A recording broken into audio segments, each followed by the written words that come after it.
നമ്മുടെ ജീവിതത്തിലെ സകല കഷ്ടപ്പാടും ദുരിതങ്ങളും തീരാൻ, നമ്മുടെ വീട്ടിലേക്ക് ഐശ്വര്യവും സമ്പത്തും പണവും തേടി വരാൻ വീട്ടിൽ കത്തിക്കേണ്ട ഒരു ദീപമാണ് ഈ പറയുന്ന ആലില ദീപം എന്ന് പറയുന്നത്.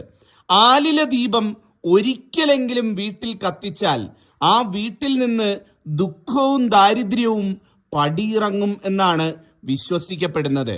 ഒരുപാട് പാവപ്പെട്ടവരെ കോടീശ്വരന്മാരാക്കിയ, അവരുടെ ജീവിതത്തിൽ ഈശ്വരാധീനം നിറച്ച ഒരു ദീപമാണ് ആലില ദീപം എന്ന് പറയുന്നത്. എൻ്റെ എല്ലാ പ്രേക്ഷകരോടും എനിക്ക് പറയാനുള്ളത്, ജീവിതത്തിൽ ഒരിക്കലെങ്കിലും നിങ്ങൾ നിങ്ങളുടെ വീട്ടിൽ ഈ ആലില ദീപം കത്തിക്കണം കേട്ടോ. ഒരുപക്ഷെ ഈശ്വരനായിട്ട് എന്നെ കൊണ്ട് ഇന്നിതിവിടെ പറയിച്ചതായിരിക്കും നിങ്ങളുടെ ജീവിതത്തിലെ സകല ദോഷങ്ങളും തീർക്കാൻ. നിങ്ങൾ കേൾക്കാനിടയായതും ഞാനിത് പറയാനിടയായതും സാക്ഷാൽ ഭഗവാന്റെ നിമിത്തമായിട്ട് കണക്കാക്കുക. കാരണം ഈ ആലില ദീപം ആരൊക്കെ വീട്ടിൽ കത്തിച്ചിട്ടുണ്ടോ അവരുടെ ഒക്കെ ജീവിതത്തിൽ പിന്നീട് ഉയർച്ചയാണ് ഉണ്ടായിട്ടുള്ളത്. ഒരുപാട് അനുഭവങ്ങൾ എൻ്റെ കൺമുന്നിലുള്ളതാണ്. അപ്പൊ നിങ്ങളുടെ വീട് രക്ഷപ്പെടാൻ, ജീവിതത്തിലെ സകല ദോഷങ്ങളും ഒഴിവാക്കാൻ എങ്ങനെയാണ് ആലില ദീപം കത്തിക്കേണ്ടതെന്ന് ഞാൻ കൃത്യമായിട്ട് ഇന്ന് പറഞ്ഞു തരാം. പ്രത്യേകിച്ചും ഈ പുതുവർഷമൊക്കെ അടുത്തിരിക്കുന്ന ഈ സമയത്ത് ആലില ദീപം തെളിയിക്കുന്നത് ഒരു വർഷത്തെ ഫലം നിങ്ങൾക്ക് കൊണ്ടുവരുന്നതാണ്. അപ്പൊ പുതുവർഷം മുഴുവൻ ഐശ്വര്യം നിങ്ങളുടെ ജീവിതത്തിൽ നിറഞ്ഞു നിൽക്കാൻ, നിങ്ങളുടെ ജീവിതത്തിലേക്ക് ഈശ്വരാധീനം ഇറങ്ങി വരാൻ ആലില ദീപം എല്ലാവരും കത്തിക്കണം കേട്ടോ. ഞാൻ കൃത്യമായിട്ട് പറഞ്ഞു തരാം എങ്ങനെയാണ് കത്തിക്കേണ്ടത് എന്നുള്ളത്. ആലില ദീപം തെളിയിക്കാനായിട്ട് ആദ്യമായിട്ട് നമുക്ക് വേണ്ടത് ആലില തന്നെയാണ്. എത്ര ആലില വേണം എന്ന് ചോദിച്ചാൽ, നിങ്ങളുടെ വീട്ടിൽ എത്ര അംഗങ്ങളുണ്ടോ അത്രയും ആലില വേണം എന്നുള്ളതാണ്. ഉദാഹരണമായിട്ട് 4 പേരുള്ള കുടുംബമാണെങ്കിൽ 4 ആലിലയാണ് വേണ്ടത്. അച്ഛൻ, അമ്മ, മകൻ, മകൾ, അങ്ങനെ 4 പേരുള്ള കുടുംബമാണെങ്കിൽ 4 ആലില വേണം. അതല്ല, നിങ്ങളുടെ കുടുംബത്തിൽ കൂടുതൽ അംഗങ്ങളുണ്ട്, 7 അംഗങ്ങളുള്ള കുടുംബമാണെന്നുണ്ടെങ്കിൽ 7 ആലില വേണം. ഉദാഹരണത്തിന് വീട്ടിൽ 4 പേരുണ്ട്, 4 പേരിൽ 3 പേര് വീട്ടിലുണ്ട്, ഒരാൾ വിദേശത്താണ് എന്നുണ്ടെങ്കിൽ 4 വേണം കണക്കാക്കാൻ. ആ വിദേശത്തുള്ള ആളിനെയും ചേർത്ത് കണക്കാക്കി വേണം. അതായത് അടിസ്ഥാനപരമായിട്ട് നിങ്ങളുടെ കുടുംബത്തിൽ എത്ര പേരാണ്, നിങ്ങളുടെ ആ വീട്ടിൽ എത്ര പേരാണ് ഉള്ളത് എന്ന് വെച്ചാൽ അവർക്ക് കണക്കാക്കി വേണം എടുക്കാൻ. അല്ലാതെ മകൻ പുറത്ത് പഠിക്കാൻ പോയി അല്ലെങ്കിൽ പുറത്ത് ജോലിക്ക് പോയിരിക്കുകയാണെന്ന് പറഞ്ഞ് അവരെ ഒഴിവാക്കി കളയരുത്.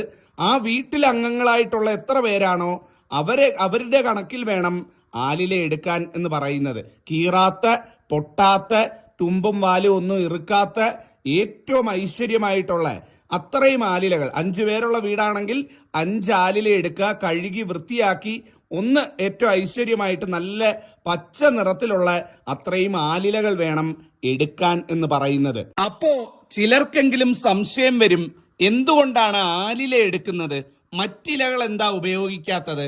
അതിന്റെ കാരണം എന്ന് പറയുന്നത്, ആലില എന്ന് പറയുന്നത് ത്രിമൂർത്തി സംഗമ സ്ഥാനമാണ്. ബ്രഹ്മ, വിഷ്ണു, മഹേശ്വരന്മാർ വാഴുന്ന ഇലയാണ്, അല്ലെങ്കിൽ സംഗമിക്കുന്ന സ്ഥാനമായിട്ടാണ് ആലിലയെ കണക്കാക്കുന്നത്. മാത്രമല്ല 30 മുക്കോടി ദേവന്മാരും കുടികൊള്ളുന്ന പുണ്യ ഇലയാണ് ആലില എന്ന് പറയുന്നത്. ഇലകളുടെ രാജാവ് എന്നാണ് ആലിലയെ വിശേഷിപ്പിക്കുന്നത്. അതായത് ആലിലയെ തൊട്ടു വണങ്ങി വന്നിച്ച് തൊഴുതാൽ തന്നെ നമുക്ക് സകല 30 മുക്കോടി ദേവന്മാരുടെയും അനുഗ്രഹം ലഭിക്കും എന്നാണ് സങ്കല്പം. അതുകൊണ്ടാണ് ആലില ദീപമായിട്ട് തെളിയിക്കുന്നത്. മറ്റിലകൾ ഉപയോഗിച്ച് ദീപം തെളിയിക്കാതെ ആലില ദീപം എന്നുള്ള പേരിൽ തെളിയിക്കുന്നത്. അപ്പൊ ആലില എടുക്കുക, ഞാൻ നേരത്തെ പറഞ്ഞ പോലെ എത്ര എണ്ണം എന്ന് ചോദിച്ചാൽ വീട്ടിൽ അത്രയും എണ്ണം. എവിടെ നിന്ന് എടുക്കണം എന്ന് ചോദിച്ചാൽ ഒന്നുകിൽ ക്ഷേത്രത്തിൽ നിന്ന് വീണ് കിടക്കുന്ന പച്ചയായിട്ടുള്ള ഇലകൾ നോക്കി എടുക്കാം. അതല്ല എന്നുണ്ടെങ്കിൽ വീട്ടിലോ പറമ്പിലോ പരിസരത്തോ എവിടെങ്കിലും ആൽമരം ഉണ്ടെങ്കിൽ അവിടുന്ന് ആലില ഇറുത്തെടുക്കാം. ഒരുപാട് വാടാത്ത, കേടാകാത്ത, പുള്ളിക്കുത്ത് വീഴാത്ത നല്ല പച്ച ഇലകൾ നോക്കി എടുക്കുകയാണെന്നുണ്ടെങ്കിൽ അതായിരിക്കും ഏറ്റവും ഉത്തമം എന്ന് പറയുന്നത്. രണ്ടാമതായിട്ട് നിങ്ങൾ എടുക്കേണ്ടതെന്ന് പറയുന്നത് മൺചിരാതാണ്. എത്ര ആലില എടുത്തോ അത്രയും തന്നെ മൺചിരാത് എടുക്കുക. അതായത് മൺചിരാത് എന്ന് പറയുമ്പോൾ നമ്മൾ ഈ കാർത്തികയ്ക്കും അതുപോലെ തന്നെ നമ്മൾ ദീപാവലിക്കും ഒക്കെ കത്തിക്കുന്ന വിളക്കുണ്ടല്ലോ, അതാണ് മൺചിരാത് വിളക്ക്. ആ മൺചിരാത് വിളക്ക് എടുക്കുക. ആ മൺചിരാത് വിളക്കിൽ നെയ്യൊഴിച്ച് ആലിലയുടെ മുകളിൽ വെച്ച് വേണം ആലില ദീപം കത്തിക്കാൻ എന്ന് പറയുന്നത്. ഈ ആലില ദീപം ഏത് ദിവസമാണ് തെളിയിക്കേണ്ടതെന്നുള്ളത് ആദ്യം മനസ്സിലാക്കുക. അതായത് ആലില ദീപം തെളിയിക്കാൻ ഏറ്റവും നല്ല ദിവസം എന്ന് പറയുന്നത് ഒന്നുകിൽ ഞായറാഴ്ച തെളിയിക്കാം, അല്ലെങ്കിൽ ചൊവ്വാഴ്ച തെളിയിക്കാം, അതുമല്ലെങ്കിൽ വെള്ളിയാഴ്ച തെളിയിക്കാം.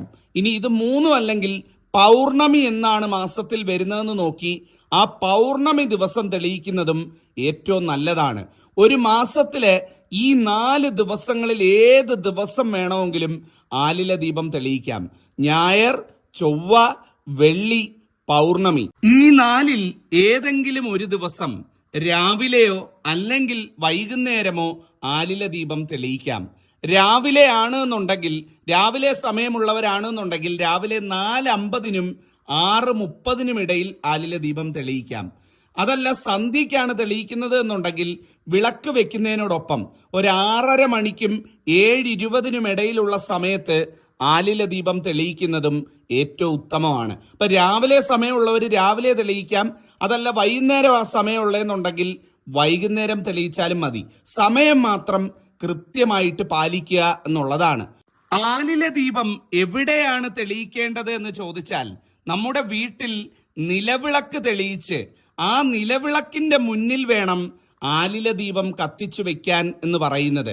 അതായത് സന്ധ്യയ്ക്ക് അല്ലെങ്കിൽ രാവിലെ വീട്ടിൽ നിലവിളക്കിന് തിരികൊളുത്തി ആ നിലവിളക്കിന്റെ മുന്നിലായിട്ട് നേരത്തെ പറഞ്ഞ പോലെ, ഉദാഹരണത്തിന് 5 ആലിലയാണ്, 5 അംഗങ്ങളാണുള്ളത്, 5 ആലിലയാണ് വെക്കുന്നത് എന്നുണ്ടെങ്കിൽ 5 ആലില നിലവിളക്കിന്റെ മുന്നിൽ നിരത്തി വെച്ച് ആ ഓരോ ആലിലയുടെയും മുകളിലായിട്ട് ചിരാത് വിളക്ക് വെച്ച് നെയ്യൊഴിച്ച് തിരിയിട്ട് 5 തിരിയും അല്ലെങ്കിൽ ആ 5 ആലില ദീപവും നിലവിളക്കിൽ നിന്ന് അഗ്നി പകർന്ന് ഒരു കൊടിവിളക്ക് മറ്റു വെച്ച് ആ നിലവിളക്കിൽ നിന്ന് തീ പകർന്ന് ആ നിലവിളക്കിൽ അഗ്നി 5 ഈ പറയുന്ന ആലിലയിലേക്കും പകർന്നു വേണം കത്തിക്കാൻ എന്ന് പറയുന്നത്.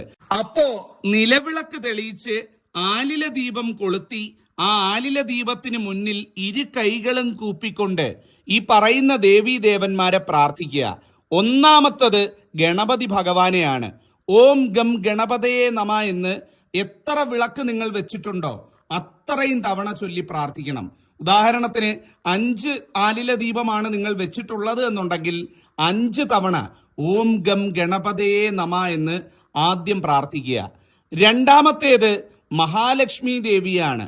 ആ എത്ര ആലില ദീപം വെച്ചിട്ടുണ്ടോ അത്രയും തവണ ഓം ശ്രീം മഹാലക്ഷ്മിയെ നമ എന്ന് പ്രാർത്ഥിക്കുക.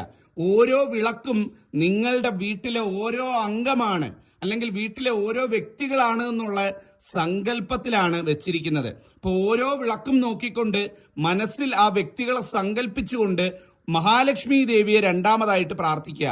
ഓം ശ്രീം മഹാലക്ഷ്മിയെ നമ. അപ്പൊ ആദ്യം ഗണപതി ഭഗവാനെ ഓം ഗം ഗണപതയെ നമ, രണ്ടാമത് മഹാലക്ഷ്മി ദേവിയെ ഓം ശ്രീം മഹാലക്ഷ്മിയെ നമ. മൂന്നാമത്തേത് പാർവതി പരമേശ്വരന്മാരെ പ്രാർത്ഥിക്കുക. എങ്ങനെയാണ്?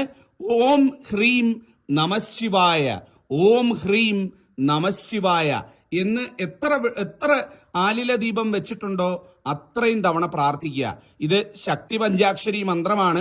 പാർവതി പരമേശ്വരന്മാരെ ഒന്നിച്ച് പ്രാർത്ഥിച്ച് അനുഗ്രഹം നേടാൻ ഏറ്റവും ഉത്തമമായ മന്ത്രമാണ്. അപ്പൊ ഓം ഹ്രീം നമശിവായ മൂന്നാമതായിട്ട് ചൊല്ലുക.